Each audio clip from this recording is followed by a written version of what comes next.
Welcome to this NASA Hyperwall presentation. Joining us, we have Dr. Wenying Su, Senior Research Scientist at NASA. Let's give her a warm welcome.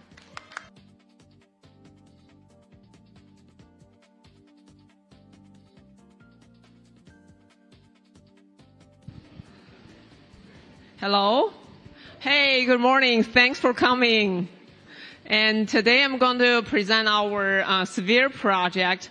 If you've been here at the U.S. Center at NASA's Hyperwall presentation, so you probably saw many of those satellite observations that we have. We have more than 24 those satellites that provide a lot of important data for scientific research and to understand our Earth systems.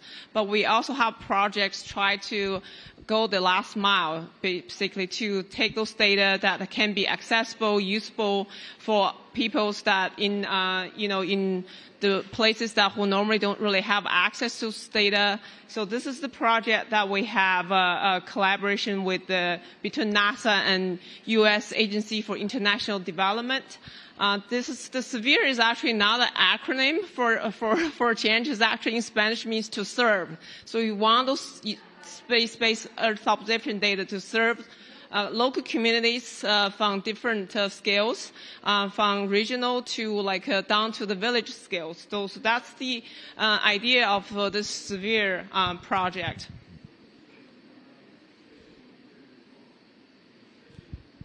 So this project has been going on for the last 18 years, and we have been working in 6 regions, and with the impacts being reaching to 54 countries, and we have 260 user organizations, and have over 1,000 partners, and has been working and trained over 17,000 people. So in this talk, I'm just going to go through the overview of the SERVIR and project, and also show some examples of what's this data, what's our collaborations with local organizations.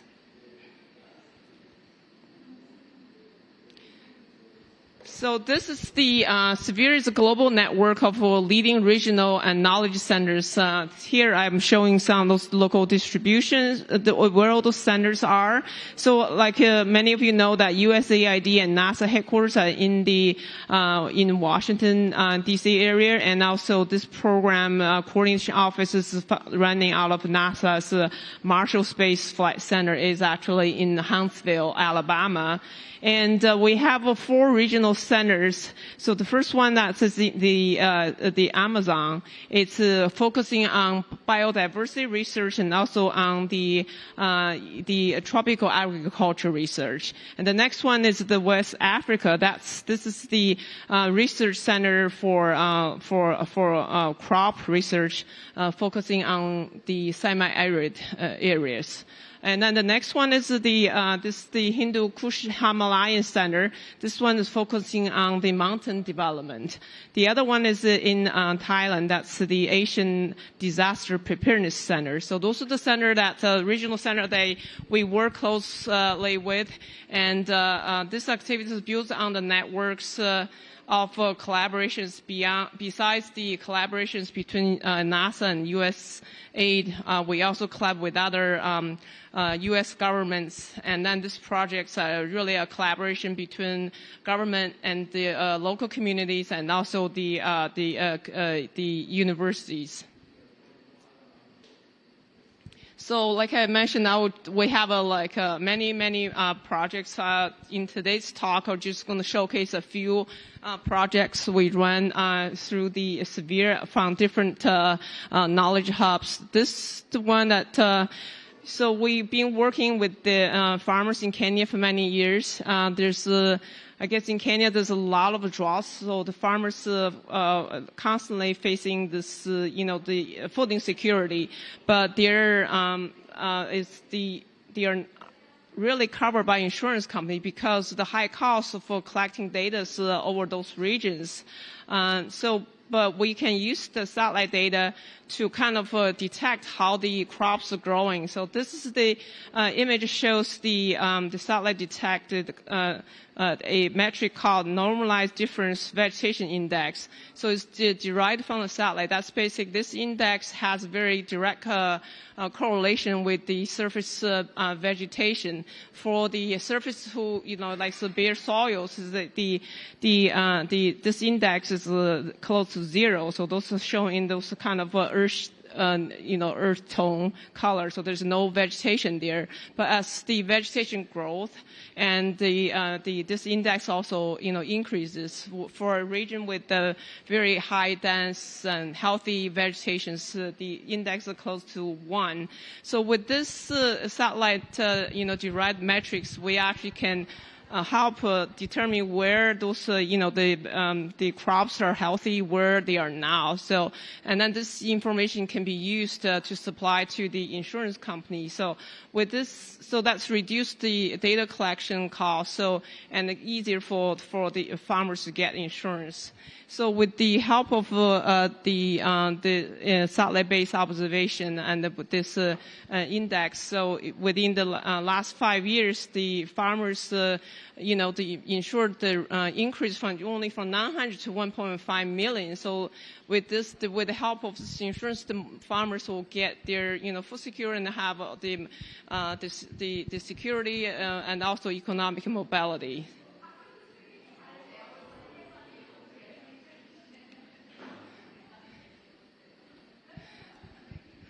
The next example I'm going to show is based on some of the measurements that we do of the precipitation. This is the animation shows the global precipitation distribution derived from one of the satellite we call global precip measurements. This is the data shows that where you can see the storm systems are, where you can see some of the typhoons and the hurricanes forming in the oceans, and so you can really see where that the storms is formed. So I want to focus a little bit over here, where that this is in the summer, in the June, July time frame. So there's like during the summer monsoon season, and where most of the country in South East Asia that receive most of the annual precipitations. Once you got lots of precipitation, your ground is really saturated with lots of soil moistures in there, and with that, in some of the the foothill regions, there's a lot of trigger for landslide. So that's those dots here are basically showing where the landslides are happening, and the size of the circles basically showing what's is proportion to the casualty that caused by the landslide. So for a lot of us, that those data are like easily accessible because we have a lot of app-based weather apps. But for some regions, that those informations are hard to access. And this is the case for some of the villages in Bangladesh. That Bangladesh is at at the mouth of the Bay of Bengal, so it's actually have a lot of high impact weather events like lightning striking and the intense rainfall and damaging wind and hail. Because of climate change, those high impact weather extreme events are actually happening more frequently and also more intense. So how can we help them prepare and increase their climate weather resilience? So SERVIR partnered with the local meteorological department, so they actually developed a web-based high-impact weather assessment toolkit. So this way, that local communities can access to some of the weather informations, also the satellite informations, and actually give you some prediction. For example, what's the likelihood of those high-impact events happening. So with this, that we can actually help the locals to to prepare for the hazardous events, and so to give them some early warning so they can be more sustainable, build more sustainable community. The next example I'm going to show is called, it's transparent carbon counting. So because of all those satellite data that we collect, so we have the existing, for example, the land cover map and the forest cover, and then we actually can track how this deforestation happens, and then in some cases like regrowth happens. So with this existing information and methodology, we actually can track change of the land use, land cover land use changes, and then how the carbon stock changes along the way. So this is the picture that recently the work done in Belize.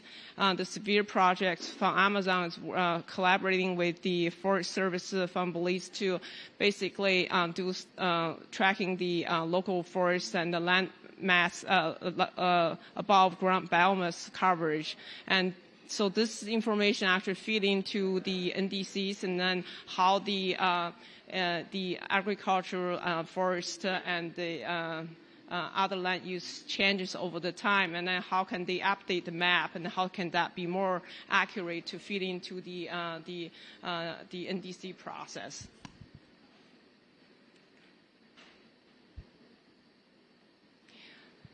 This picture shows the mangroves along the Guyana coast. So mangroves are one of those coastal blue coastal ecosystems, and it has like it's compared to the plants on the land has.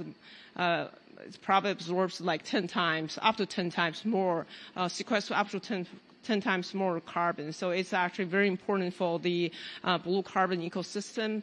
So, but the coastal mangrove is actually under threat because of population increase and development. So this is something that affects the local community.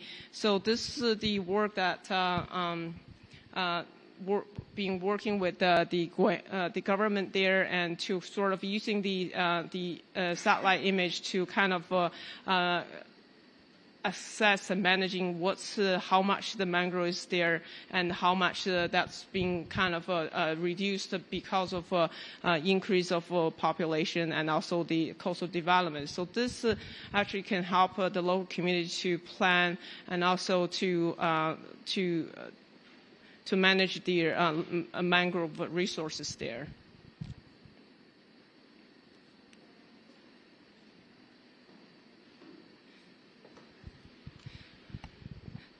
This animation shows like in the Amazon, so how much the deforestation is happening over the years. So the different color, it starts in 2001 and goes all the way to 2020, I think.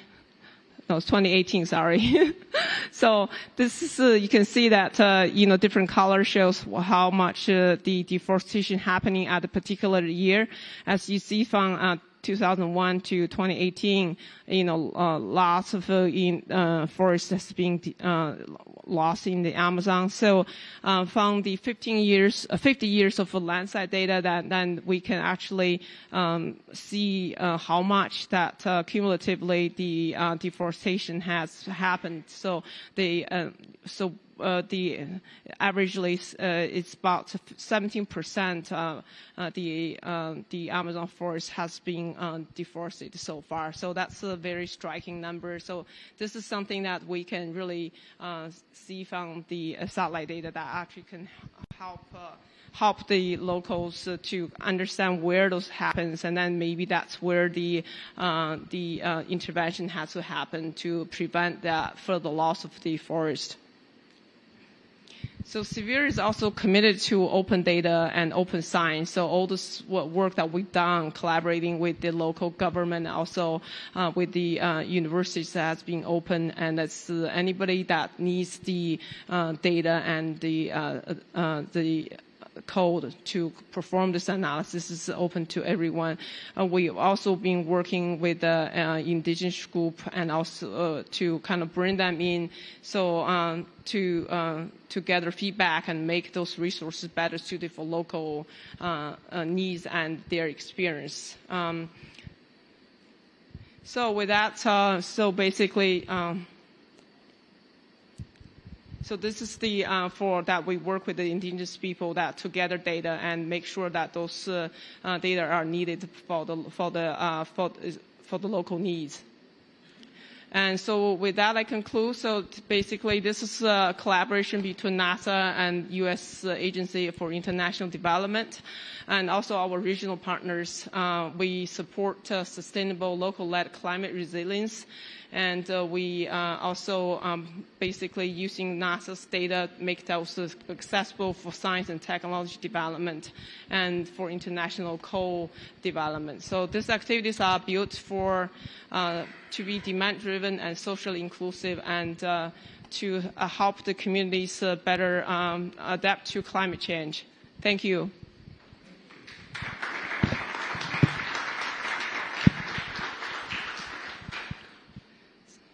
Any questions?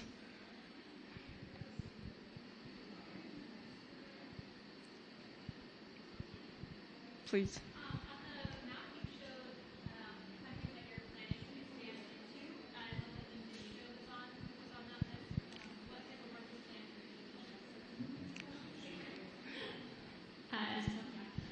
On the map, you showed planned countries of expansion for SERVIR, and Indonesia looks like it was one of them. Do you have a plan for what type of work will be going on there? So yes, that's correct. So some of the, thanks for that question. So yeah, so the region that's in the light color is the region that we have planned to expand to work for SERVIR to work with the local communities. For Indonesia, I think there's a lot of work will be in collaboration with the local hub at the Thailand. So the disaster preparedness work. So I think that will be mostly on that, and also some of the work we've done, for example, deforestation in the Amazons, that probably can also be part of that to help the Indonesian local communities to pinpoint where those deforestations are happening and if there's any intervention need to be done there. Thank you.